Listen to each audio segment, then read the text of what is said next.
Muito boa noite. É muito bom ver-vos aqui mais uma vez. Vejo até algumas caras novas e é um prazer podermos estar aqui. Parece que não, mas já se passaram alguns dias e já abordámos bastante conteúdo. Estamos hoje na quinta-feira, portanto já estamos na segunda metade desta semana. E talvez fosse bom começarmos a fazer alguns balanços ou alguns apanhados daquilo de que temos falado.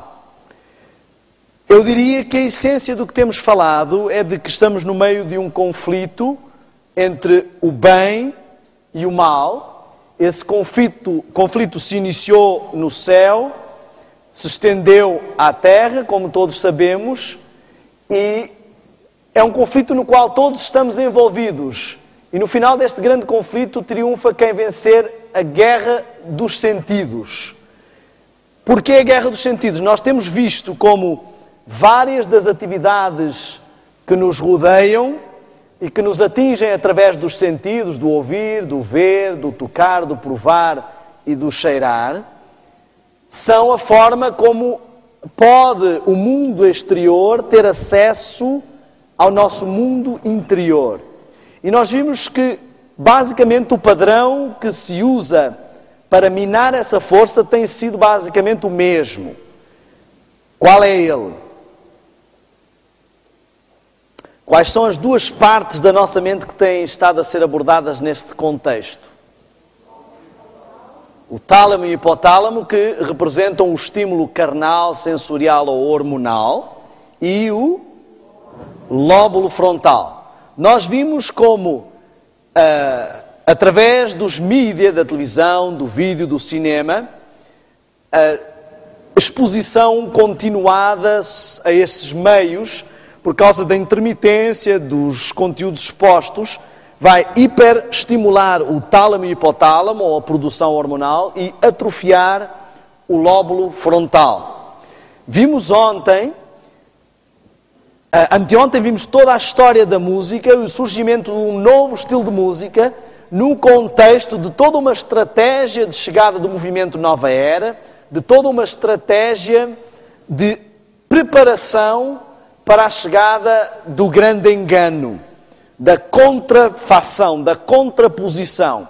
E nós vimos como o objetivo dessa chegada era também preparar a sociedade e depois o cristianismo para receber emocionalmente este engano, visto que racionalmente seria difícil. Eu falei muito ontem sobre a abordagem espiritual, mas não falei um pouco sobre a abordagem física, que é importante realçar, ou seja, gostaria de reenfatizar, eu falei só um pouco, gostaria de reenfatizar sobre a abordagem física. Pessoas que estão continuamente expostas a estes estilos de música, sejam eles com letra religiosa ou não religiosa, dada a forma sistemática como o ritmo é apresentado, dada a forma repetitiva como o som é propagado, criam uma espécie de inibição do seu lóbulo frontal, ou seja, uma inibição da força de vontade, do poder de decisão e do estímulo para as coisas espirituais. Não é só pensarmos no futuro, num engano que possa vir, mas é pensarmos no presente, na perda de dinâmica. Um dos problemas que nós encontramos na juventude de hoje são as questões da depressão, da inércia, da falta de objetivos, da falta de motivação para avançar, para prosseguir na vida. Vemos que ganhou estilo e moda toda uma abordagem depressiva, inerte, e é um problema sério entre os nossos jovens. E não estou a falar só dos de fora, estou a falar também dos de dentro. Falámos sobre um aspecto muito importante, que é a questão de que a mensagem não precisa de ser escrita para ser passada, e de que essas músicas, além de todo o efeito que têm, passam uma mensagem. Muitas delas, além de nos porem em estado hipnótico e nos darem mensagens de promoção da sexualidade, de promoção das drogas, de promoção dos vícios, de promoção dos prazeres, do mundanismo, essa é uma forma como gravam muitas mensagens, mesmo de forma falada, mas muitas delas, sem essa abordagem, também nos passam mensagem. Eu queria fazer uma pequena experiência que vai nos ajudar a entender. Eu vou convidar-vos a fechar os olhos e eu vou cantar uma música e vou pedir que vocês imaginem uma cena que essa música vos inspire. Certo? Simples. Vamos lá? Podem fechar os olhos e eu vou cantar uma música. Imaginem uma cena que essa música vos inspira. Ding, ding, ding. Ding, ding, ding. Ding, ding, ding.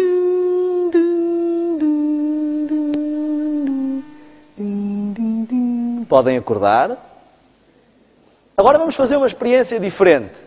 Vocês vão fechar os olhos, imaginar a mesma cena, mas eu vou cantar outra música. Certo? Vamos lá.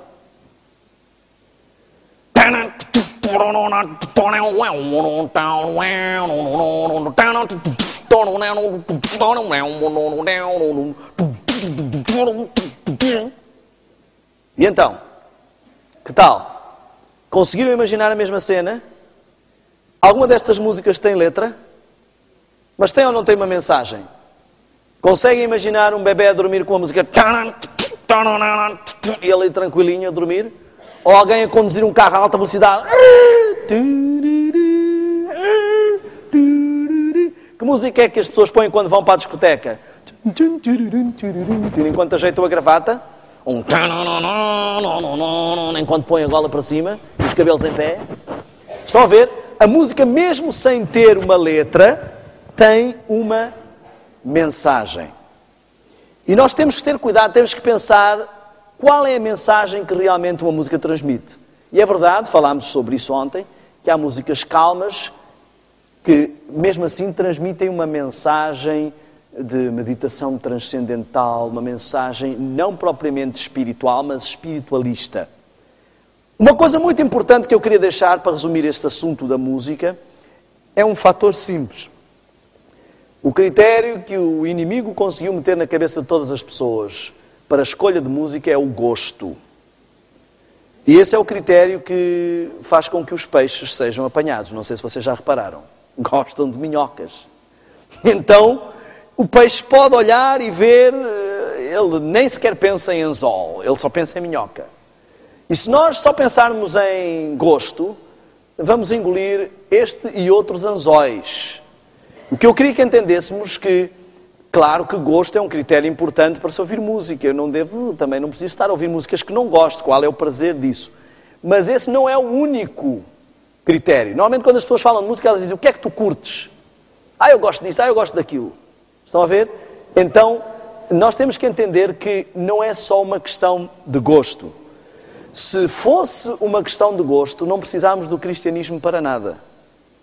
Não precisávamos ser mudados, cada um era como gosta e pronto. O cristianismo existe exatamente para nos fazer entender que, dada a degradação em que entramos, muitas das coisas que gostamos não são positivas para nós. Eu costumo sempre dar este exemplo. Uma sensação que eu acho que deve ser espetacular e que eu gostaria de experimentar é de pular de um arranha-céus em queda livre e sentir o vento a bater na cara e saber que estou sem paraquedas. Mas qual vai ser o resultado? Devo mesmo assim experimentar só porque vai ser uma boa sensação? Ok. Então estamos a ver que este padrão se tem vindo a repetir. Processou-se na audição, processou-se na visão e hoje vamos entrar no tato. Interessantemente, o tato se processa de uma forma curiosa. Nós temos milhares de terminações nervosas no corpo todo. Há um ancião lá na minha igreja, teve um acidente e perdeu sensibilidade, está com um problema no lábio, e ele diz que mal consegue mastigar, o lábio está sordo, porque ele não tem sensibilidade aqui. Não sei se já ficaram alguma vez com uma parte do corpo dormente. O único motivo que eu sei, que me leva a saber que eu estou a tocar agora na minha testa, é porque eu tenho terminações nervosas aqui e terminações nervosas aqui. Eu sei que esta parte do corpo está a tocar nesta. Se não tivermos isso, há pessoas que se queimam. Eu vi um caso na Rússia de umas pessoas por terem a mão muito fria. Um mecânico de um caminhão parou o caminhão para ver o motor e queimou as mãos sem notar nada. Pessoas que abrem água quente e não notam nada porque não estão com as terminações ativas. Então, o tato, ele está constantemente a enviar. Se não tivéssemos tato, nem andar conseguíamos bem, porque isto nos dá a indicação de quando estamos a tocar no chão ou não. Ele nos está constantemente a enviar sinais. Então ele é uma comunicação constante com o cérebro. Interessantemente, é uma comunicação um tanto ou quanto imperceptível. E talvez daí seja mais importante prestarmos-lhe atenção. Nós vamos depois falar sobre o lado sobrenatural também. Eu sei que as mulheres dizem que têm um sexto sentido. Vamos ver se isso é verdade. Mas eu queria que nós analisássemos um texto muito interessante. Este texto nos mostra sobre um milagre que Jesus fez. João 9, 1 a 7. Passando Jesus, viu um homem cego de nascença. Perguntaram-lhe os seus discípulos: Rabi, quem pecou? Este ou os seus pais, para que nascesse cego? Respondeu Jesus: nem ele pecou, nem os seus pais. E dito isto, cuspiu na terra e com a saliva fez lodo e untou com o lodo os olhos do cego. E disse-lhe: vai, lava-te no tanque de Siloé, que significa enviado, o Messias. E ele foi, lavou-se e voltou vendo. Temos aqui um milagre em que Jesus exerce o tato. Muitas vezes ele só falava para executar a cura, mas ele aqui faz questão de exercer o tato. Eu queria que analisássemos com alguma atenção este milagre. Reparem, nós temos a cura a ser alcançada de uma forma extraordinária. Terra, o elemento natural, saliva, basicamente água e enzimas, uma ação, um toque, um tô, e uma ordem, outra ação. Portanto, uma ação da parte daquele que cura e uma ação da parte daquele que é curado. Vamos analisar com atenção. Primeiro passo, então, para termos saúde, para que todas as nossas terminações nervosas, todo o nosso corpo, toda esta rede de sensações, de toque, esteja com saúde, são os elementos da natureza. Foi o primeiro aspecto que Deus utilizou através deste milagre, através de Jesus. Segundo passo, o toque divino através do humano, ou o toque divino e humano. Jesus estava em forma humana, ele exerce o toque como um ser humano, mas há ali, com certeza, uma operação divina, porque há um milagre que acontece. Terceiro passo, fé aliada a obras. Este homem podia ter dito: falaram tanto deste Messias, cheguei aqui para me curar, olha o que é que ele fez. Pôs-me um monte de lodo aqui nos olhos e ainda manda, sei lá agora onde é que é o tanque de Siloé. Eu não vou mais, se esse homem fosse mesmo tão bom como dizem, ele tinha-me curado. Algumas pessoas querem viver de boa saúde, continuando a ter maus hábitos. e pedem, Senhor, dá-me saúde, enquanto continuam a fazer maus hábitos. Deus não trabalha dessa forma. Hoje em dia vemos muitas igrejas que alegam curas. Eu chego à igreja, tenho um problema de cirrose, sou curado, volto para o bar e continuo a beber. Não é esta a forma como Deus trabalha. Sempre que vemos milagres, Jesus diz, na maior parte das vezes, primeiro Ele diz, de acordo com a tua fé, assim te seja feito. A tua fé te salvou.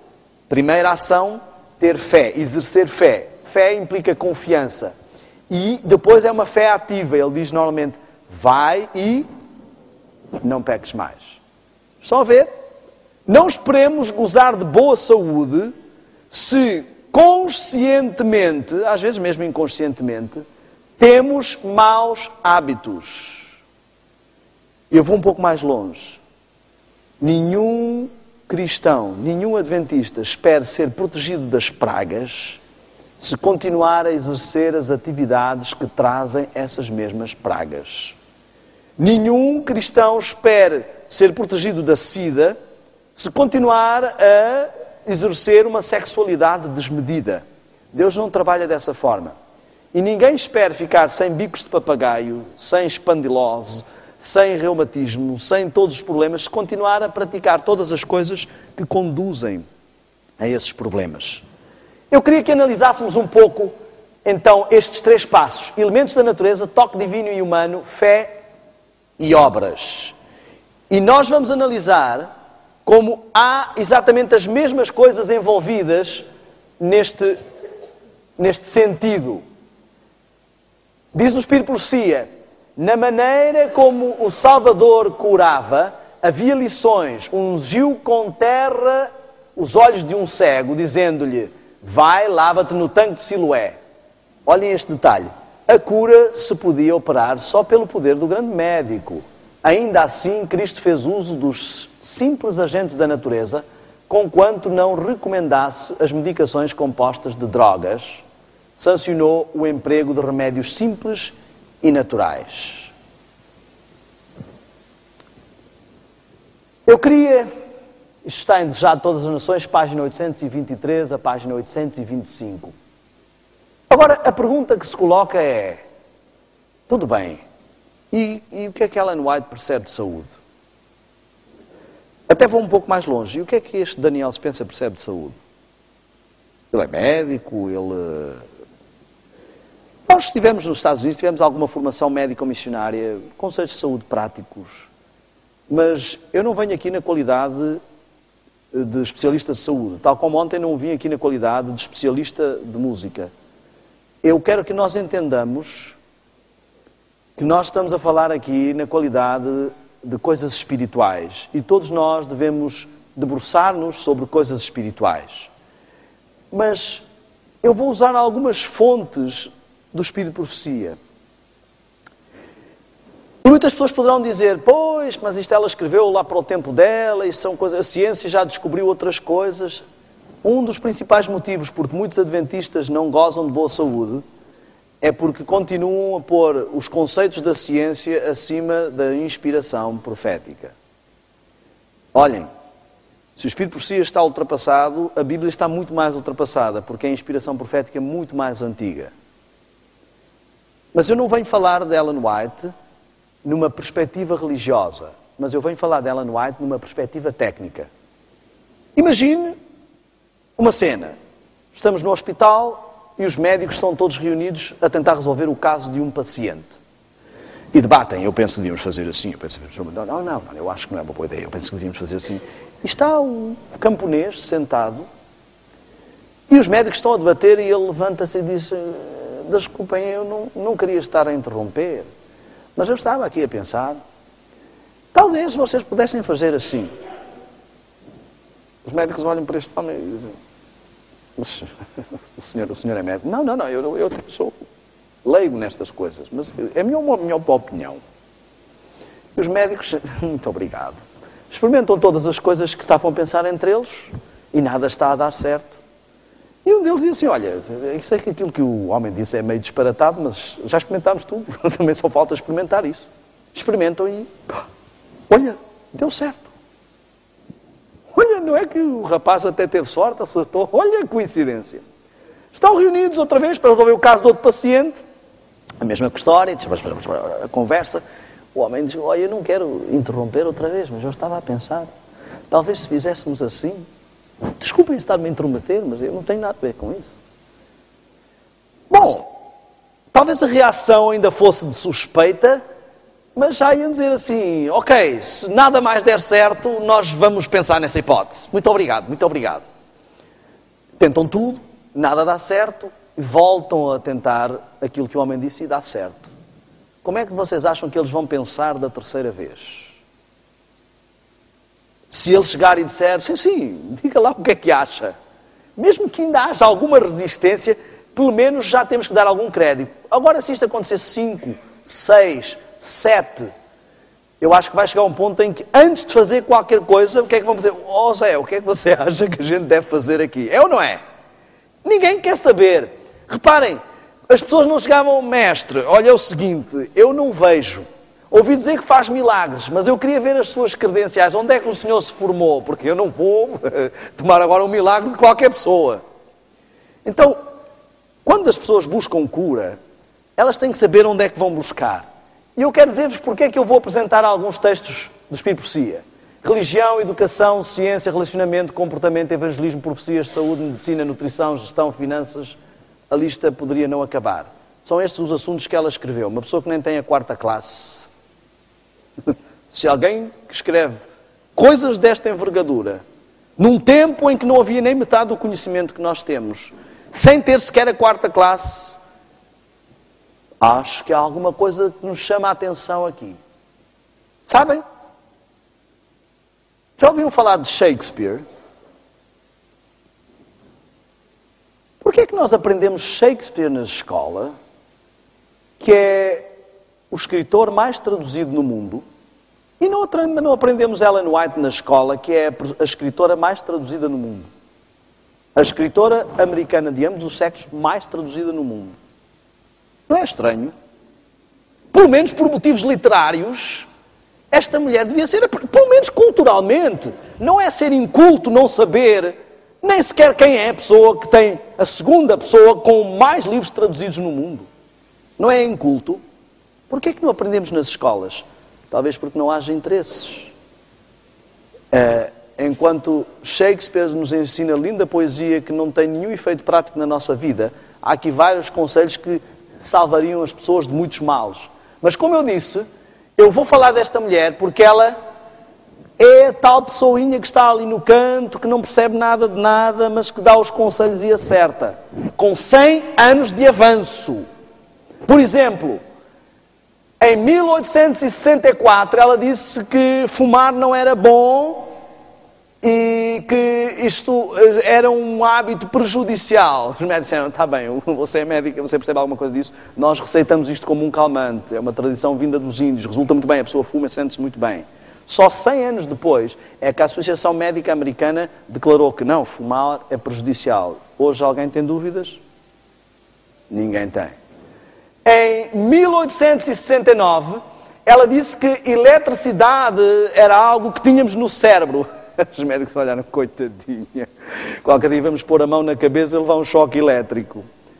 Mas hoje, se temos um problema na cabeça, fazemos o quê?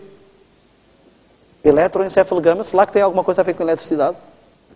Só em 1934 é que a comunidade médica reconheceu realmente este facto. Em 1869, ela fez uma correlação entre a dieta e as doenças coronárias, os problemas cardíacos. Só em 1961 é que isso foi reconhecido pela comunidade médica. Ela, na altura, dizia que a sangria não era a melhor cura para quem está com problemas de anemia. Hoje qualquer médico achará ridículo tirar sangue de alguém que já está com problemas de anemia. O que é que se faz quando alguém está anémico? É uma transfusão de sangue. Mas na altura não era o que a medicina fazia. E toda a gente disse, bom, nós é que somos os médicos. É por isto que eu vou falar dela. Porque a medicina a cada 100 anos muda de opinião. E a Bíblia há mais de 2000 anos que diz a mesma coisa. E você tem que decidir em quem que você acredita. Não é uma questão de quem está certo. Saem dois médicos da mesma faculdade e um diz que café faz muito bem, outro diz que café faz muito mal. Um diz que deve-se beber à refeição, outro diz que não se deve. Mas Deus, desde o princípio do mundo, que diz a mesma coisa. É por isso que eu confio. Se alguém que não percebe nada de nada, que não tem nenhuma formação, consegue antecipar 100 anos, pelo menos ouvir e ler devíamos. Lá no Brasil, eu fui pregar à igreja do Hospital Belém. Uma igreja de 1.200, 1.300 membros, mais ou menos. Uma igreja praticamente só de médicos. Imaginem o que é ter que ir fazer uma palestra de saúde numa igreja só de médicos. Mas houve um dentista que contou uma experiência muito interessante. Ele disse que ele tinha... Ele até já saiu na carta missionária como uma das pessoas que mais estudos bíblicos deu num ano. Uma experiência muito interessante. Mas ele diz que estava com um problema de saúde e foi ao Hospital Belém, ao Hospital Adventista. Grande Hospital Adventista.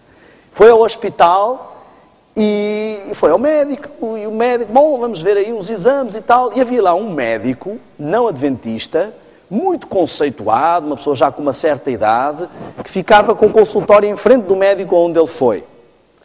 E ele disse, bom, já que estou aqui, vinha a passar, ele está médico, doutor, desculpe lá interromper, mas eu estou aqui com um probleminha de saúde, será que seria incómodo se o senhor me fizesse só uma consultinha? Eu já vim aqui, tive um diagnósticozito, mas... sim, venha aqui ao meu consultório, sente-se aí. E ele, então o que é que o senhor sente? E ele começou a dizer assim, o doutor ligou lá ao computador, escreveu umas coisas, mandou imprimir. E ele, olha, está aqui, faça isto e vai ficar tudo bem. Ele olhou para aquilo, beber água, dormir às tantas horas, comer assim, e disse, doutor, mas só isso? Não, confia em mim, faça isso que vai ficar bem. E eu disse, mas doutor, isto são apenas remédios simples. Meu amigo, deixe-me dizer-lhe uma coisa. Sabe onde é que eu fui buscar isto? Lá na velhinha. Na velhinha? Como assim? Pois na velhinha. Vocês têm lá essas coisas todas, não leem nada. Isto é tudo a velhinha. Está ali, pá. Está ali todos os remédios para vocês fazerem. Vocês não fazem nada. Mas qual velhinha? Não é lá a vossa. Vocês não leem nada do que têm lá. E ele diz que olhou assim para ele e disse... doutor, eu estou surpreendido. O senhor, para ser adventista, só falta guardar o sábado. E ele disse, já estou a guardar. Muitos de nós vamos ficar para trás. Já podíamos ter feito alarde sobre saúde, não o fizemos. Foi preciso vir a National Geographic em 2005 declarar que somos o povo com mais longevidade à face da Terra. Então, basta batizar-se na Igreja Adventista, você vai viver até os 150, é isso? Vamos falar um pouco sobre estatísticas. Por exemplo, não adventistas e doenças coronárias. Homens não adventistas, em relação a homens adventistas que comem carne, diminuição de 44% de possibilidades de doenças cardíacas. O simples facto de mudar de hábitos, não é só o simples facto de ser batizado, mas de adotar alguns hábitos de saúde adventista, mesmo comendo carne, vão fazer com que haja uma diminuição das doenças cardíacas. Adventistas vegetarianos diminuem o risco de doenças coronárias na ordem dos 61%. Quando eu digo vegetarianos, estou aqui a falar de ovo-lacto-vegetarianos. Se forem vegetarianos totais, diminuem o risco de doenças coronárias em relação ao não adventista na ordem dos 86%. Isto não é brincadeira.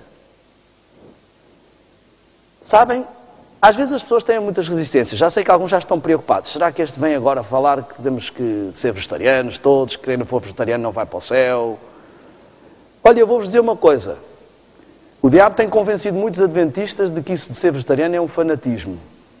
Mas na igreja dele, ele não admite pessoas que não sejam vegetarianas. Não sei porquê. Os satanistas, condição sine qua non. Você não vai lá servir o diabo de qualquer forma. Ele tem alguns critérios. Não, para a igreja de Cristo. Não é preciso ser isso, é fanatismo. Agora para a minha igreja, não. Vá lá ver esses grandes cantores de rock. Madonna. vegetariana. Xuxa, vegetariana. E B12, coitada, a Madonna vê-se que tem pouca B12. A Xuxa também vê-se que tem pouca B12. Aliás, as pessoas antes do dilúvio que não comiam carne morreram todas por falta de B12. Vê-se que morreram cedo, 900, 800. Era a idade que elas morriam. Bom, mas eu volto a dizer, fiquem tranquilos, eu não vim aqui para convencer ninguém a ser vegetariano. Eu vou pular aqui, eu tenho várias citações que falam acerca do uso de drogas.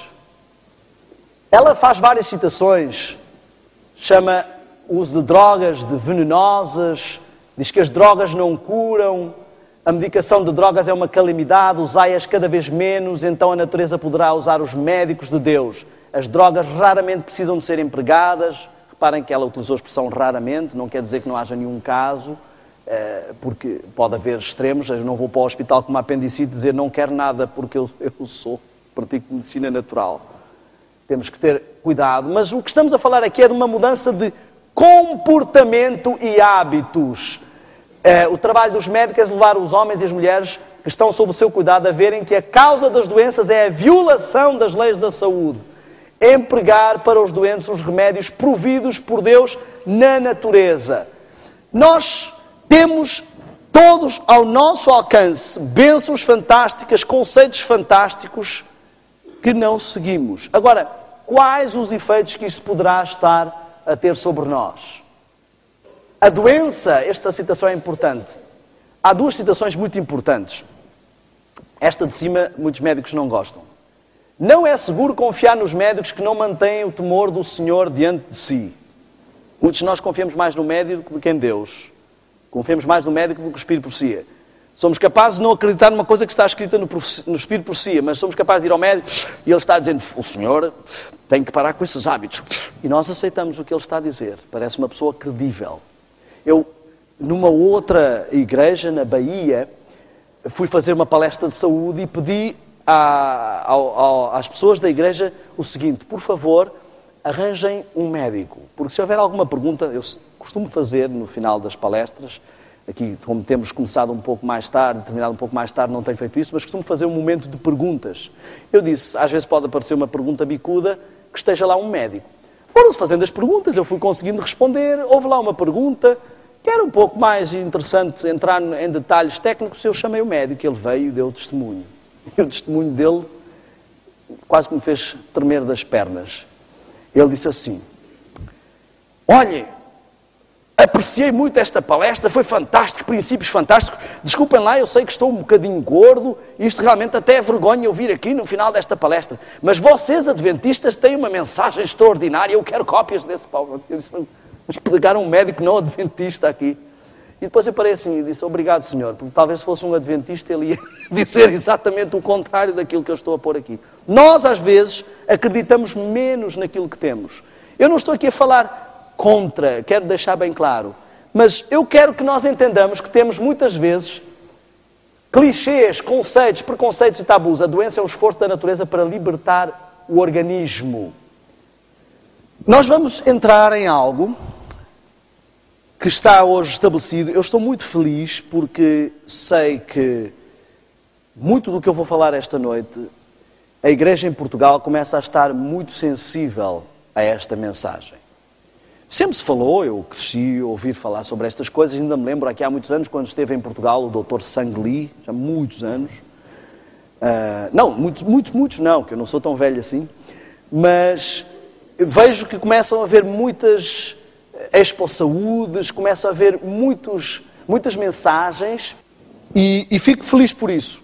E nós vamos entrar hoje numa viagem daquilo que se chamam 8 remédios naturais. Como tem havido muitas brigas com a sigla New Start, eu coloquei uma outra sigla para nos ajudar a memorizar. Ter saúde. Pulámos uma citação do Espírito Profecia que nos diz acerca desses remédios, que são os remédios que Deus sanciona, os remédios da natureza, os agentes da natureza. Mas eu queria que reparássemos nestes remédios e vamos falar sobre eles entre hoje e sábado. O último deles é o espiritual. Reparem, temperança, exercício, repouso, luz solar, ar puro, uso da água, dieta apropriada e espiritualidade. Vamos repetir todos juntos, se faz favor. Temperança, exercício, repouso, sol, ar puro, usar água, dieta boa e espiritualidade. 8 remédios bem simples. Todos nós já sabemos disto, mas talvez precisemos começar a aplicá-los na nossa vida. Antes de mais, eu queria dizer o seguinte: algumas das informações que eu vou apresentar podem, a partida, desanimar. Eu posso falar aqui de alguma coisa que você gosta e que eu esteja a dizer. É muito triste quando a gente vai ao médico e o médico diz assim: agora não pode mais comer isto. A pessoa sai dali toda desanimada, não é? Eu costumo dizer assim: se talvez antes de ir ao médico tivesse comido menos daquilo, depois de ir ao médico não teria que sair de lá sem poder comer mais. Entendem o que eu estou a dizer? Às vezes abusamos muito de algo. Mas eu queria que entendêssemos o seguinte: se eu falar de alguma coisa aqui que o desanime, vamos entender 2 coisas. Primeiro, que há poder em Deus para nos ajudar a ultrapassar tudo. Pensem em quando se tornaram adventistas e alguns tiveram que abandonar o torresmo, outros tiveram que abandonar o vinho, outros tiveram que abandonar o trabalho ao sábado. Há sempre coisas que são difíceis. Hoje, quando olham para trás, tornou-se um hábito, não é mais um problema. Mas na altura era um monstro para ser ultrapassado. Então aquilo que pode parecer um monstro, pensem sempre que pode ficar para trás. Segundo aspecto, eu queria que entendêssemos o seguinte: a forma como os hábitos registram sulcos no nosso cérebro. É mais fácil substituir um hábito do que abandoná-lo. Isto é muito importante. Por exemplo, já viram as pessoas falarem do vício de boca para o fumador? Porque às vezes o mais difícil não é só o cigarro e a adição que ele criou no organismo, mas o hábito de ter um movimento ou um gesto. Eu vou explicar. Cada hábito, ele causa sulcos de informação no nosso cérebro. Ficam registadas informações. Então, em vez de tentarmos combater esse sulco, podemos utilizar esse mesmo sulco de informação e substituí-lo. Por exemplo, vamos dizer que eu tenho o hábito de comer um bolo de chocolate todos os dias às 6 da tarde. Às 6 da tarde já se tornou um ato reflexo. Eu vou lá, abro o frigorífico, tiro o bolo, como o bolo todo e depois penso assim: não devia ter feito isto, não é? Em vez de eu ficar assim, agora descobri que não devo comer um bolo de chocolate às 6 da tarde, começa a dar 5 para as 6, 3 para as 6, e fica ali ao pé do frigorífico: não vou comer, hoje não vou comer. Até que abro aquilo, como rapidamente o bolo e nem penso naquilo e fecho o frigorífico. Em vez disso, eu posso, em vez de tentar combater esse hábito, que é uma rotina, um vício, eu posso substituí-lo. Ponho no frigorífico umas frutas e não me preocupo com as 6 da tarde. Quando der às 6 da tarde, vou tranquilamente cumprir o meu hábito. Abro o frigorífico, deparo-me com as frutas, há um certo choque inicial, mas como a fruta em vez do bolo. Então, substituo esse hábito por outro. É mais fácil substituir um hábito por outro do que combater um hábito. Vamos então avançar para o primeiro remédio. Temperança. Não há adventista que já não tenha ouvido esta palavra. O que significa temperança? Equilíbrio. Obrigado. Eu tenho um amigo que uma vez estávamos a conversar e ele disse assim: não, mas eu sei que isso faz mal, mas eu como com moderação. Isso não é temperança. Temperança é abstinência do que faz mal e moderação do que faz bem. Abstinência do que faz mal significa que não há exceções. Eu quero dizer-vos o seguinte: existe um ditado que diz que a exceção confirma a regra. Eu quero que mudem o sulco de informação desse ditado na vossa mente para outro. A exceção torna-se a regra. Daniel podia ter dito assim: bom e tal. Provavelmente Daniel não tinha uma alimentação tão radical como teve em Babilónia. Mas ele pensou: aqui não há hipótese de andar com exceções. Então é melhor ser mais simples e pôr a coisa direta. Eu queria que entendêssemos muito fortemente este aspecto da temperança.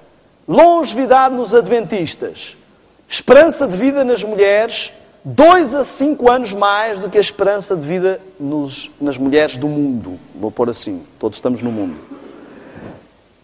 Homens, 4 a 10 mais anos de esperança de vida, média. Claro que há casos, eu tenho conhecido alguns casos extraordinários. Têm sido feitas experiências em Loma Linda, eu fui pregar a Loma Linda, a área ali onde muito das nossas mensagens de saúde nasceram, onde temos um hospital muito conhecido também, e ali têm sido feitas muitas reportagens sobre a longevidade dos adventistas. Numa das reportagens aparecia uma senhorinha que tinha 105 ou 110 anos, que ainda ia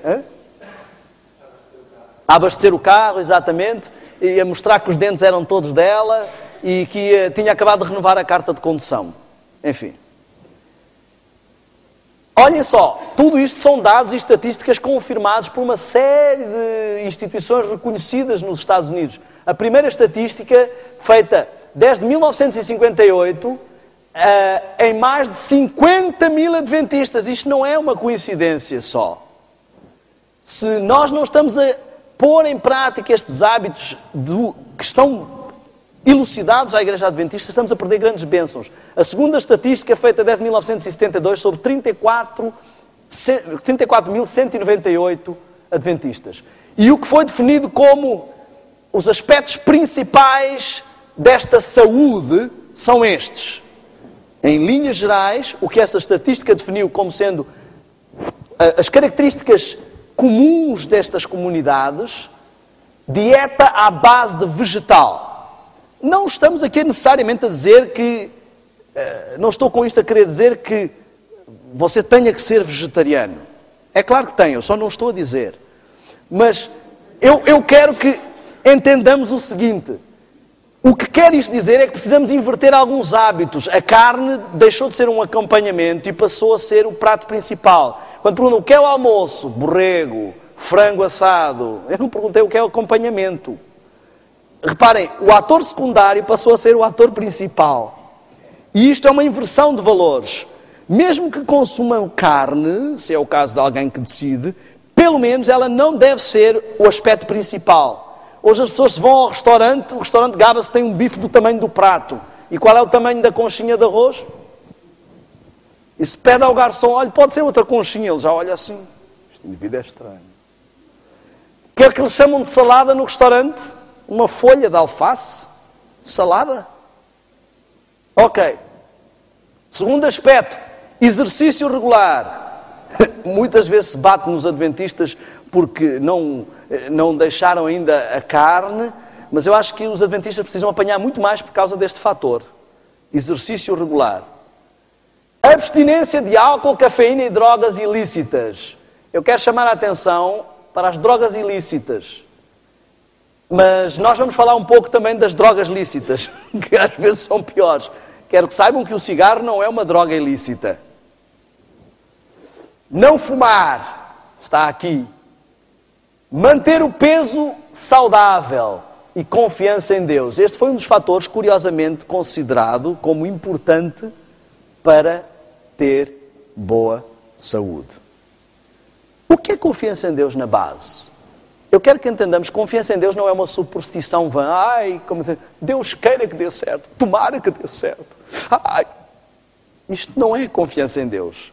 Isto é superstição. Há pessoas que sentem a mesma coisa com uma figa da Guiné, com uma pata de coelho.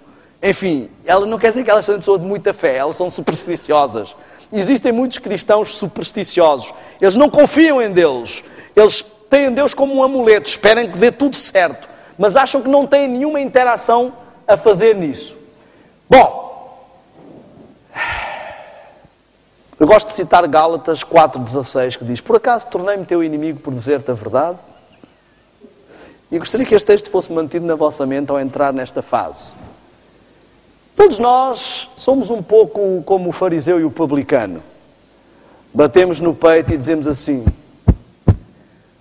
obrigado, Senhor meu Deus, porque eu conheço a mensagem adventista e não sou como esses coitados desses evangélicos e desses católicos que comem carne de porco, que bebem vinho, que fumam e que não sabem nada da mensagem de saúde. Mas ficámos em metade da mensagem de saúde.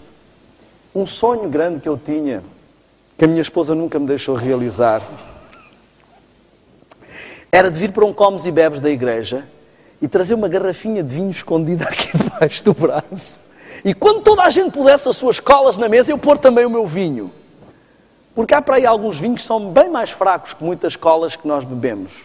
Mas temos clichês. Eu falei um pouco sobre isso no sábado. São consumidos cerca de 4 milhões de toneladas de refrigerante por ano. 9 em cada 10 pessoas consomem refrigerantes e uma boa parte delas são adventistas. E acham que não há problema nenhum, que não há mal nenhum e ainda batem no peito e falam dos outros. Beber uma cola é para uma criança a mesma coisa de que um adulto beber 4 cafés. Beber uma cola é para uma criança a mesma coisa do que um adulto beber 4 cafés. Eu vi já nos Estados Unidos, fomos uma vez a um restaurante. Há muitos restaurantes nos Estados Unidos onde a bebida é gratuita, pode-se encher quantas vezes quiserem. E vimos uns pais a colocarem cola no biberon do filho. Foi uma das cenas que mais me chocou em toda a minha vida. Olhem, eu tenho esta cara de extraterrestre, mas eu nasci neste planeta. Eu também já fui viciado em cola. Eu sei que não existem viciados em cola. Eu bebo cola porque gosto, não sou viciado. Mas sempre que penso em alguma coisa para beber, ocorre-me uma cola.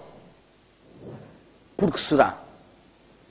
Eu queria dizer-vos que, logo à partida, qualquer substância que cause viciação deve ser descartada. Eu nunca vi ninguém... Preciso de uma banana. Preciso de uma banana. Urgentemente. Vocês já viram alguém preocupado que precisa de uma banana? Não acontece.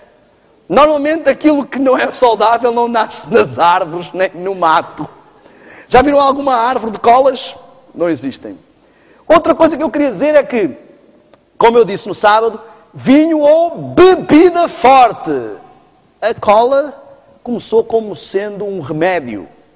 No princípio as mulheres não bebiam porque aquilo era uma bebida só de homens. E volto a dizer, quando bebemos uma cola, o que é que acontece normalmente? Começamos a bufar. Mas eu queria dizer uma coisa. Existem algumas bebidas fortes que as senhoras bebem muito elegantemente, achando que são muito finas, enquanto destroem o corpo. Chamam-se hoje estas bebidas estimulantes ou depressivos, porque elas sugam todas as energias do corpo e depois exaurem essas energias e o corpo precisa de mais. E para retomar essas energias precisa de outra dose. Já viram as pessoas dizerem assim, quando a gente diz, o café faz mal? Não, a mim não. Eu se ficar sem beber café dá-me uma dor de cabeça. Bebo café, passa logo. Porquê? O corpo está exaurido e o café vai retomar outra vez, sugar outra vez todas as energias do corpo. E repõe tudo e a viciação fica como que estabilizada. Mas muitos de nós temos hábitos semelhantes. Reparem, não bebemos chá preto, porque tem teína. Mas somos capazes de avançar para outras substâncias. Por exemplo, o chocolate, que tem teobromina, que tem cafeína. Eu quero dizer-vos que o processo de fermentação do cacau para fazer... Talvez a minha esposa até fosse melhor para falar sobre isto. Eu quero dizer que ela seria muito melhor do que eu para fazer a palestra de saúde. Na realidade, ela entende muito mais do que eu. As pessoas que fazem o chocolate... Primeiro, os judeus não consomem chocolate. E nós temos hábitos um pouco parecidos com os dos judeus. Eu vou dizer porque é que eles não consomem chocolate. Desculpem lá os chocólatras. Eu sei que esta parte vai fazer muitos inimigos. Eles não consomem chocolate porque há alguns animais imundos que não são aconselhados pelo Levítico 11 que caem para os recipientes de fermentação do cacau. A fermentação do cacau é semelhante à fermentação alcoólica. E o efeito que ela passa para chegar a todos os processos até ser utilizado para o chocolate é absolutamente semelhante. Mas nessa fase, algumas baratinhas atrevidas, 4 fermentações, das quais uma é alcoólica. Não é só alcoólica. Então, são 4 fermentações, das quais uma é alcoólica. E existem alguns bichos que gostam de álcool, não sei o que é que cai lá para dentro. Então, é por isso que os judeus não consomem. Mas isso é, claro, aquilo, não se preocupem, aquilo vai a altas temperaturas. Mas o que eu queria dizer é que é um tabu Nós dizemos às pessoas lá fora que não devem beber café. Bom, eu sei que hoje em dia há muitos adventistas que bebem café, que isto não é problema nenhum, porque Deus já liberalizou o café. Só ainda não fomos informados sobre isso nem no Espírito Profecia, nem na Bíblia, mas já deve estar liberalizado. Mas o que eu quero dizer é que eu duvido que Deus goste que os seus filhos estejam dominados. Havia um livro que se vendia na Casa Publicadora, Escravos do século XX. Um livro fantástico. Houve um tempo em que era proibido na igreja estas coisas. Dependência. Pode um cristão viver em algo que cause dependência, consumir algo que afeta o sistema nervoso, que deprime, que altera a tensão arterial, que vai estourar a minha absorção de vitaminas, minerais e cálcio, que perturba o meu sono, que estimula as doenças coronárias, que afeta o estômago, o rim, os pulmões e o cólon, que estimula o aborto, prejudica o feto, a amamentação, leva 48 horas para sair do corpo de um neném, de um bebê. Será que poderemos, em boa e sã consciência, dizer que não, isso é fanatismo, que essas coisas, qual é o problema? Bom, exercício. Riscos da inatividade, doenças cardíacas, diabetes, osteoporose, cancro, ansiedade e depressão. Atenção aos senhores que batem no peito e dizem obrigado, Senhor, porque eu não sou como essas pessoas lá fora que fumam. Tenho más notícias. A inatividade é tão prejudicial quanto o fumar ou ter níveis altos de colesterol. Porque a obstrução das veias, do sistema circulatório, no Brasil dizem diferente, e é algo que vai ter os mesmos efeitos e estimular da mesma forma as doenças coronárias, as doenças cardíacas em geral. Então, muitos de nós estamos a correr este problema. Eu sei que alguns vão me dizer assim, não, mas irmão, eu já tenho... Pois, eu devia ter feito exercício quando era mais jovem, mas agora já estou com alguma idade, isto já não é para mim. Más notícias outra vez. Na França fizeram algumas pesquisas com idosos, levaram esses idosos para o ginásio e descobriram que, afinal, a perda de tom muscular não é uma fatalidade típica apenas da idade, mas sim da falta de exercício. Muitos desses idosos recuperaram massa muscular e força muscular. Nunca é tarde para começar. O que é que eu chamo de exercício? E quais as vantagens? Bom, temos aqui várias. Acho que toda a gente sabe, hoje em dia não preciso falar sobre isso. Mesmo para as pessoas que consomem diabetes, que têm diabetes, podem diminuir as necessidades de consumo de insulina. Sem falar na parte psicológica. O exercício que estamos a falar é exercitar ao máximo cada dia. O que é que vocês acham de, que é o hábito que as pessoas têm, passar a semana toda sem comer e chegar ao domingo e comer? O que é que acham? Boa ideia? Mas é isso que fazemos com o exercício. Passamos a semana toda no sofá, chega ao domingo, futebol. Não é? Eu quero dizer que futebol não é exercício. Faz mais mal que bem. Eu vejo só estudar, depois do jogo, aquilo é uma miséria, é dedos torcidos, bom, enfim. Reparem, mínimo de 30 minutos por dia. 30 minutos suados.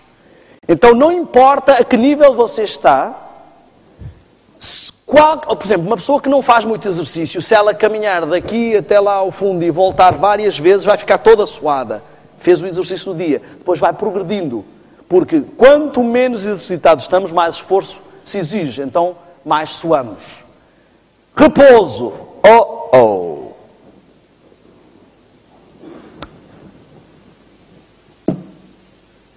Este é um problema sério. Sabem porquê? Porque nós não consideramos isto um problema. Nós achamos que é normal, a sociedade é normal. Mas eu queria dizer-vos que é aqui que muitos adventistas vão perder a salvação. Irmão, está a querer dizer que quem não dorme o suficiente não vai para o céu?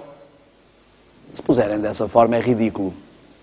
Mas eu estou a querer dizer que quem não dorme o suficiente fica com o lóbulo frontal atrofiado, perde capacidade de discernimento do certo e do errado, não progride na sua vida espiritual e talvez por causa disso não vá para o céu. Eu queria que entendêssemos a seriedade deste hábito. Isto é talvez tão grave quanto o que eu tenho falado sobre rock. Isto é talvez tão grave quanto o que eu tenho falado sobre temperança. Reparem, o sono entre adolescentes em 1925 era de 8 a 9 horas. Diminuiu a média nos dias de hoje para 7 horas de sono. 20% a menos, cerca de 1h30 a menos. Façam os cálculos. Uma pessoa que dorme 1 hora a menos por dia, ao fim de uma semana terá dormido 7 horas a menos, ou seja, perdeu uma noite completa. Já pararam para pensar nisso? Uma noite completa esta semana, uma noite completa a semana que vem, uma noite completa na outra. Imaginem quantas noites não perdemos ao longo de 1 ano, 2 anos, uma vida. Recupera. Recupera ao domingo. Bom, já tens aí uma indicação. Ele só deve comer ao domingo também.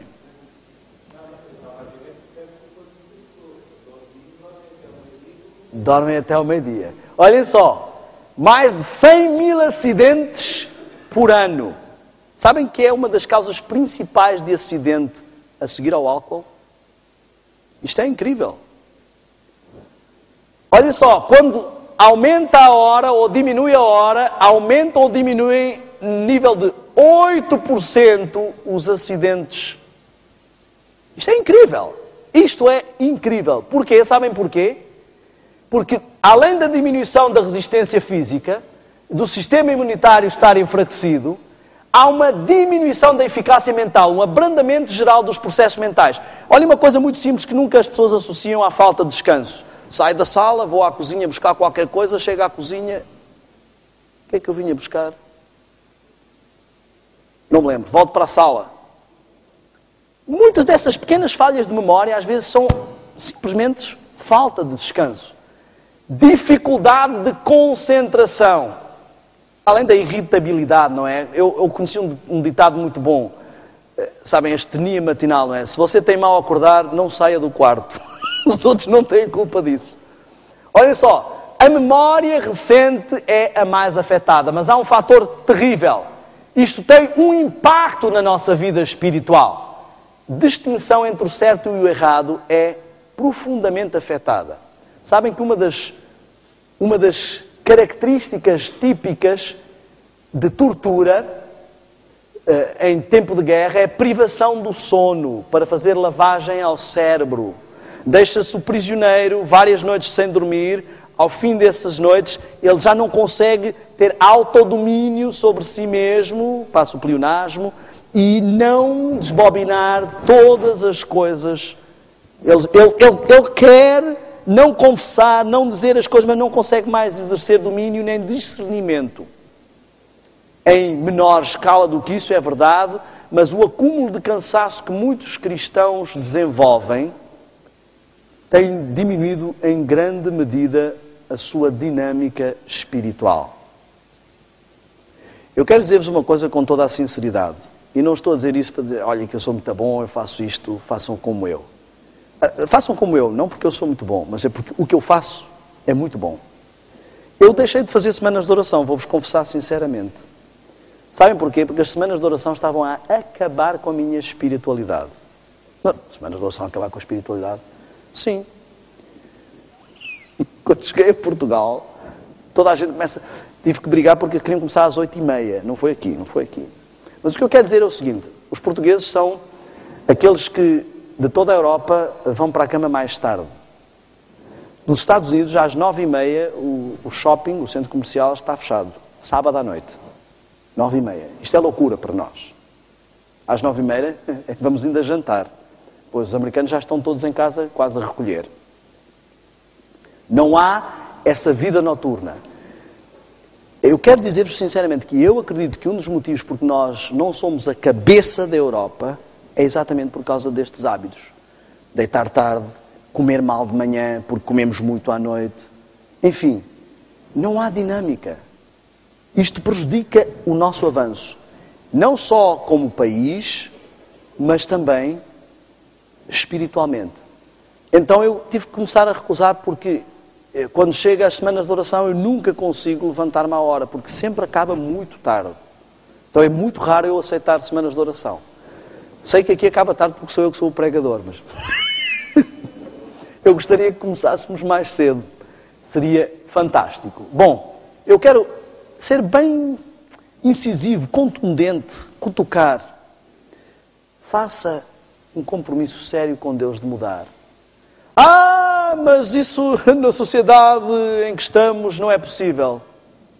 Vá para casa e leia o Salmo que diz que inútil vos será levantar de manhã, deitar tarde, comer o pão que granjeaste com dores, aos seus amados o Senhor o dá enquanto dormem. É uma questão de fé. Não há nada que Deus peça aos seus filhos que não seja possível fazer. Mas se nós não acreditarmos, vamos continuar dominados pelo inimigo, porque ele sempre nos vai mostrar algo que é impossível ultrapassar. As pessoas que trabalham ao sábado, elas, quando conheceram a igreja, o inimigo tentou convencê-las de que era impossível arranjar um emprego que não se trabalhasse ao sábado. E muitos continuam a ser convencidos de muita coisa. Eu quero ser bem veemente nisto. É um apelo sério que eu faço. Mude os seus hábitos de sono.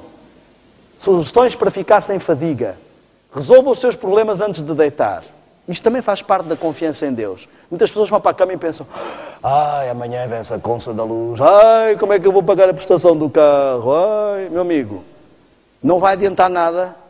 Se ficar ali a pensar naquilo durante a noite, não vai aparecer um depósito na sua conta, não vai aparecer nenhum pagamento automático. Então não vale a pena preocupar. Ou sai e paga a conta naquela hora, se não pode, durma descansado. Não leve os problemas para a cama. Segundo aspecto, um quarto escuro e silencioso. Isto tem a ver com as produções hormonais, os ciclos. Eu quero dizer-vos o seguinte: quando começa a anoitecer, o nosso corpo começa a produzir algumas hormonas. E quanto mais tarde ficar, menos dessas hormonas há, menos quantidade há no corpo. Então, menos descanso.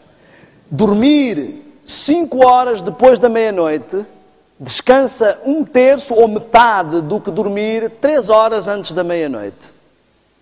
Porque as horas antes vão encontrar maior quantidade, não tem a ver com serotonina, não vamos entrar em aspectos técnicos, mas vão encontrar no corpo mais quantidade hormonal que favorece o descanso. Então, com menos horas, descansamos mais do que ao deitar-nos tarde. Um aspecto também importante é a regularidade no descanso. Muitas das vezes dormimos num dia a 1 hora, mas no outro dia vai dar uma série e queremos assistir, dormimos mais tarde. Isso já não é um problema, porque aqui já deitaram as televisões fora, que eu sei.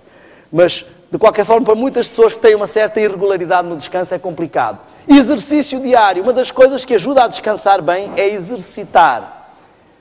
Uma dieta saudável. Muitas pessoas têm muitos sonhos e visões porque comem muito tarde. Deveríamos, já vamos falar sobre isso, vou deixar isso para amanhã.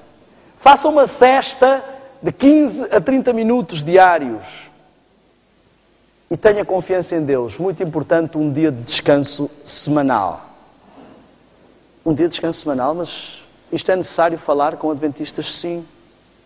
Para muitos adventistas, o sábado é o dia mais intenso semanal. Passam o dia todo atarefados a trabalhar para Deus, que nem têm tempo para estar com Deus. Deus fica ali à espera. Olha, quando tiveres um momentinho, quando acabares aí com os teus cargos de igreja, se puderes estar comigo um bocadinho, chega ao fim do dia: Senhor, infelizmente hoje não vamos poder estar juntos, não vamos poder, mas eu passei o dia todo a trabalhar para ti. Quero dizer-vos uma coisa: Deus quer mais pessoas que trabalhem com Ele do que pessoas que trabalhem para Ele. Vou repetir: Deus precisa de mais pessoas que trabalhem com Ele do que pessoas que trabalhem para Ele. Uma das grandes artimanhas do diabo é pôr-nos atarefados a trabalhar para Deus, a fazer até mais do que Ele pediu. Eu acho que há uma história bem típica. O que significa mulher na Bíblia? O que é que significa mulher na Bíblia? Certa vez Jesus chegou e veio se encontrar com 2 mulheres. Uma chamava-se Marta, outra chamava-se Maria. Está ali representado os 2 tipos de igreja que podemos ter. As 2 coisas são importantes. As atividades, as tarefas, os compromissos. Mas Deus disse claramente: este tipo de igreja escolheu a melhor parte do que aquele tipo de igreja. Deus não precisa de membros de igreja que estejam tão atarefados com a igreja que não tenham tempo para estar aos pés dele e aprender com ele. Às vezes, estando um pouco mais com Cristo, eu digo isto por experiência própria, eu não gosto de dizer que sou, porque gosto sempre de pensar positivamente. Eu era um viciado em trabalho. É algo que estou a ultrapassar. Mas, muitas das vezes eu acordo de manhã e o diabo já começa. Pois é, olha, eu sei que devias fazer a meditação, mas olha só o dia que tu tens hoje. Hoje vai ser um dia intenso. Eu acho que, olha, tu trabalhas para Deus. Olha o tanto de pessoas que vão conhecer a mensagem com isso que vais preparar. Eu acho que era bom avançares e preparar isso. Não, espera, é muito importante tu estares com Deus. Então vamos fazer uma coisa. Deus vai compreender isso muito bem e vai ser uma boa solução. Enquanto trabalhas, ouves um sermão. Meditação. Sempre arranja uma forma. E a gente acaba sempre por protelar. Lutero, penso que era Lutero que dizia: hoje tenho tantos desafios pela frente, tão difíceis, que exigem tanto de mim, que só conseguirei executá-los se passar pelo menos 3 horas com Deus. A gente pensa é ao contrário. Hoje não dá para estar com Deus. E é por isso que não vencemos. Quando tenho esses dias em que ponho Deus em paralelo ou tento manobrar as coisas, parece que o trabalho não rende. E nos dias em que Deus é posto em primeiro lugar, às vezes em menos tempo concretizamos tudo. Nós vivemos num conflito, numa batalha. Bom, deveríamos dormir quanto tempo? Um bebê deve dormir cerca de 16 horas, uma criança de 10 a 12 horas, um adolescente de 8 a 10 horas, um adulto não menos de 7 e não mais de 9. Um idoso não precisa de renovar tantas células, ele pode dormir, isso já varia um pouco. Não menos de 7, não mais de 9. Eu quero dizer que dormir menos do que o necessário é tão prejudicial como dormir mais do que o necessário. Algumas pessoas dormem demasiado. E depois elas dizem assim, não sei o que é que se passa comigo, quanto mais durmo, mais sono tenho. Porque quando dormimos mais do que a quantia certa, o corpo é como se ultrapassasse. É como, sabem quantos quilómetros? Ele já fez e agora já está numa segunda volta. Parece que tem menos, mas é porque ele já vai na segunda volta. O corpo se vicia a esta indolência e como que começa a pedir mais e já não descansa, ele ultrapassa os seus níveis de descanso. Bom, sol, não vou falar sobre o sol. Eu creio que nem no Brasil, nem em Portugal este é um grande problema. Talvez os cuidados que sabemos que temos que ter com o excesso de sol. A luz solar é um outro remédio muito importante. A ter cuidado só por causa dos melanomas e dessas coisas todas, não é? Ele ajuda na absorção da vitamina D. Enfim, todos nós sabemos. Vou falar sobre um outro aspecto importante que também tem a ver com a hipnose do lóbulo frontal e com a dinâmica mental, o ar. Vivemos num ambiente poluído, temos que evitar as áreas úmidas e bolorentas. Mas o que eu queria que nós entendêssemos, para além dos problemas das poeiras domésticas, do ar de interior poluído, há alguns hábitos que às vezes temos que são prejudiciais. Por exemplo, às vezes as senhoras gostam de ter uma cinturinha elegante, não é? Mas roupas muito apertadas, elas comprimem o diafragma e prejudicam um pouco a respiração, às vezes muito. Outro hábito que prejudica é a postura deficiente. Eu tinha um colega na escola que tinha muito estilo. Hoje ele tem uma escoliose, acho que é assim que é escoliose, não é? E muita da nossa respiração é afetada por posições deficientes. Às vezes estudantes que sentam tortos ou pessoas que ficam muito tortas no sofá, tudo isso prejudica a respiração. Mas uma das piores coisas que nós temos quanto à respiração, isto é muito importante porque a respiração oxigena o cérebro e ajuda nos processos mentais. Uma das piores coisas que temos quanto à respiração é não sabermos respirar. Se olharmos para um bebê, vamos reparar que ele respira e a parte que se mexe é a parte inferior do abdômen. Ele respira aqui. Porque ele inspira para a base, para o diafragma, a região do diafragma, e não para o topo. A maior parte das pessoas inspira para aqui. Isto pode ser vantajoso para parecer que se é musculoso, mas não tem muitas outras vantagens. Nós devemos inspirar para esta base, como os músicos, por exemplo, treinam. Outra coisa importante é inspirar pelo nariz e não inspirar pela boca. Devemos inspirar pelo nariz e expirar pela boca. Muito simples. Porquê isto? Porque no nariz, não sei se já repararam, mas dentro do nariz temos estes pelos aqui.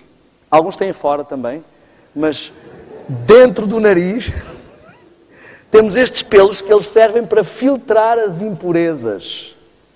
A não ser que tenha esses pelos na boca, pode respirar, inspirar pela boca, não é? Não, bigode não serve, bigode não serve. Mas inspirar pelo nariz. Além de mais, o canal é mais longo e o ar tem tempo de se ambientar à temperatura do corpo mais do que na boca. Então, inspirar pelo nariz e para a base, expirar pela boca. Eu vou sugerir algo bem simples. Vamos colocar-nos de pé, com muita reverência. Isto é algo que podem fazer durante o dia, fazer uma pausa e dar umas boas golfadas de ar. Vamos inspirar pelo nariz e para a base. Vamos lá.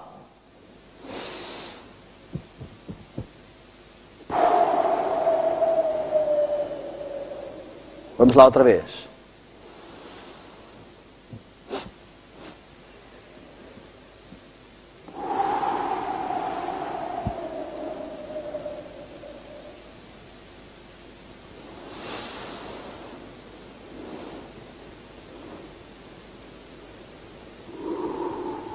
Se dá assim uma tonturinha na cabeça, significa que o seu cérebro não está habituado a ser devidamente oxigenado. Só mais uma vez.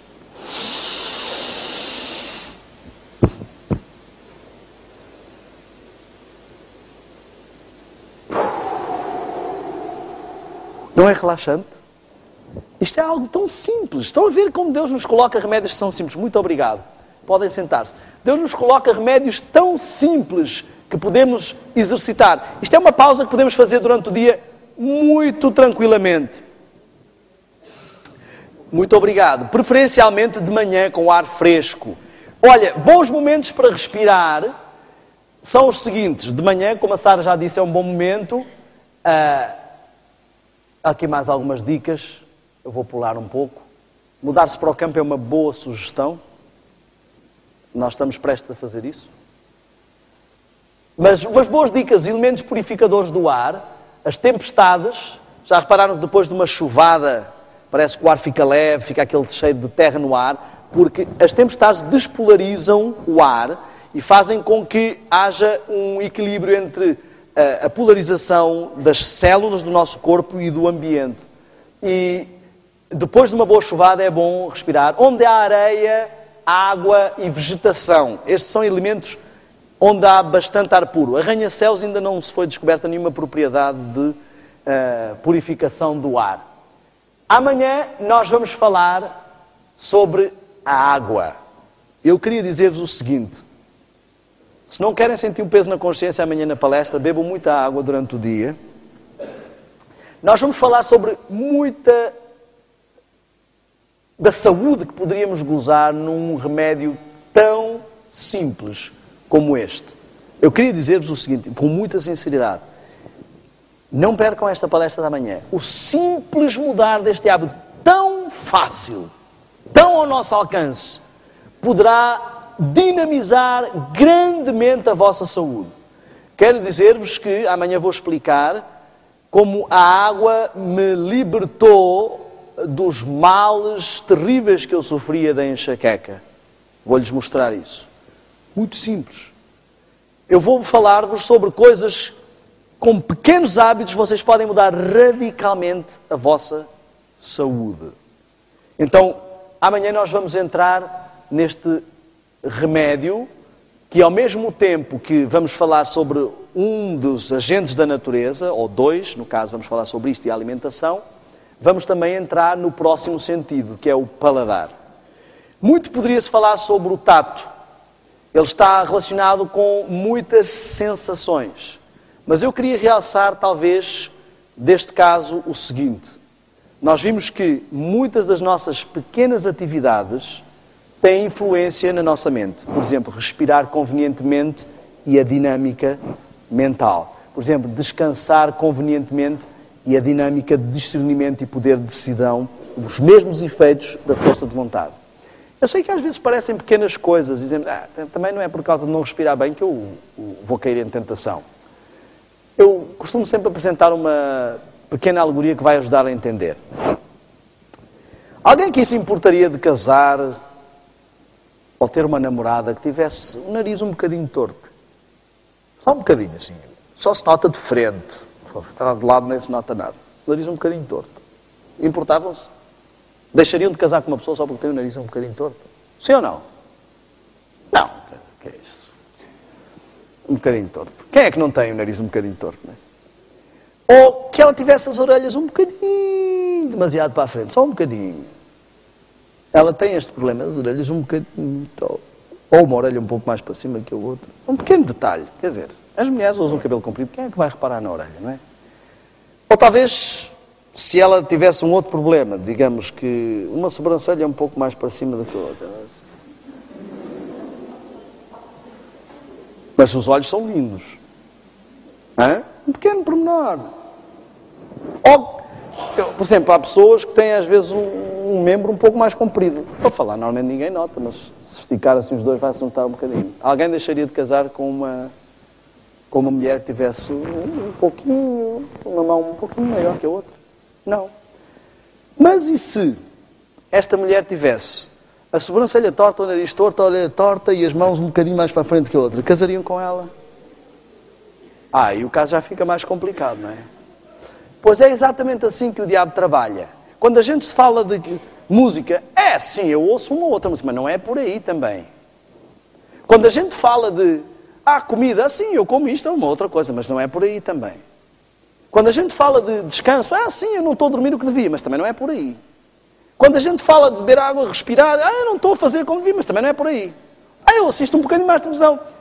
Ele nos mostra aspectos isolados, mas se juntarmos tudo, nós percebemos porque é que a nossa vida espiritual não avança. São pequenos pormenores aqui e ali, que isoladamente parecem não ter influência, mas que juntos diminuem muito a nossa força espiritual. Eu quero dar-vos uma dica. Comecem por analisar as vossas fraquezas. Eu não estou a dizer que há fraquezas mais importantes que outras, mas há fraquezas que nos dominam mais do que outras. E uma das soluções para começar a progredir espiritualmente é começar a avançar. A gente tem tendência de olhar para o nosso grande defeito. E às vezes pomos toda a energia naquele grande defeito, mas a nossa energia está sugada por outros pequenos defeitos. Não estou a dizer que o grande defeito não é importante, mas foque-se talvez em pequenos defeitos que estão a minar, pequenas raposinhas, porque um conjunto de pequenos defeitos aqui podem dar-lhe energia suficiente para avançar para grandes defeitos ou para defeitos maiores. Então, não menospreze os pequenos problemas. Se o seu problema não é apetite, mas televisão, talvez, controlando melhor o apetite, tenha mais força para vencer a televisão. Estão a entender o que eu estou a dizer? Se o seu problema é música, talvez ouvindo um pouco menos, ou assistindo um pouco menos de televisão, comendo um pouco melhor, bebendo um pouco mais de água, respirando um pouco melhor, pequenas coisas, para ter mais força. Então, em vez de menosprezar as coisas pouco importantes, a Bíblia é muito clara nisto. Quem não é fiel no pouco, não é fiel no muito. Quem não vence nas batalhinhas pequenas, não consegue vencer as batalhonas grandes. E muitos de nós não estamos a vencer os grandes monstros, porque menosprezamos estas pequenas coisinhas. Eu quero que você entenda uma coisa muito séria, que está na Bíblia. Monstros podem ser fortões. Já ouviram falar da história de Golias?